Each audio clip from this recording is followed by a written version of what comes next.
អូខេសួស្តីអ្នកនរគ្នាអញ្ចឹងថ្ងៃនេះខ្ញុំមកនិយាយពី Google Classroom អញ្ចឹងGoogle Classroom ហ្នឹងវាមានអត្ថប្រយោជន៍អ្វីខ្លះ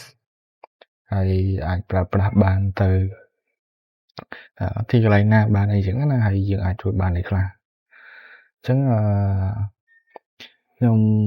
សូមបែងចែកជាពីរព្រោះទៅលើ Google Classroom ទី1គេបែងចែកទៅលើគ្រូហើយទី2គេបែងចែកទៅលើសិស្សអញ្ចឹង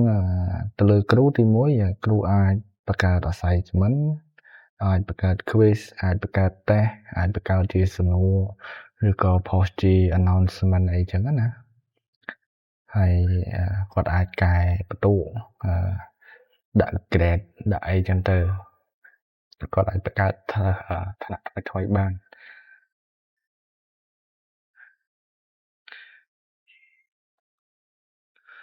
ហើយទៅលើ Google Classroom យើងមានទាំងទៅលើ web ហើយនិង mobile app អញ្ចឹងapp នេះmobile app វាមានទម្រង់បែបនេះណាអូខេអញ្ចឹងនៅលើ web ខ្ញុំសូមបង្ហាញហ្មងទៅចាំបន្តិច slow បាទអូខេលើ web ខ្ញុំសូមរំលឹកសិនបាទអញ្ចឹងGoogle Classroom លើ web វាមានទម្រង់បែបនេះណា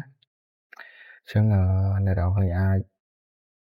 ប្រើប្រាស់ Google Classroom ជាមួយនឹង web ឬក៏ app អញ្ចឹងសម្រាប់គ្រូខ្ញុំសូមណែនាំឲ្យប្រើទៅលើ web ព្រោះវាងាយស្រួលជាង app អូខេអញ្ចឹងខ្ញុំនិយាយទៅលើ concept វិញអញ្ចឹងទៅលើ concept គាត់អាចមើល announcement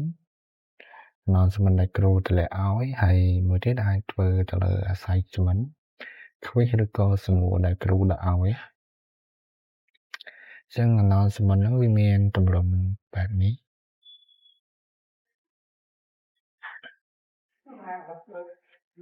បាទអញ្ចឹង announcement មានទម្រង់បែបនេះ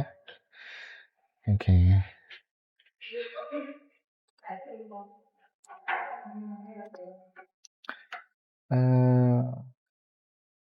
ចឹងនៅលើ Google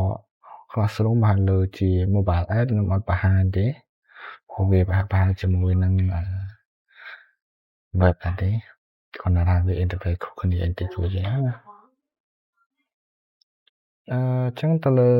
ការបញ្យល់អ្វីជា Google Classroom ខ្ញុំមានតែប៉ុណ្ណេះឯងហើយវីដេអូបន្ទាប់ខ្ញុំនឹងនិយាយអំពីការបង្កើតclass ហើយនឹង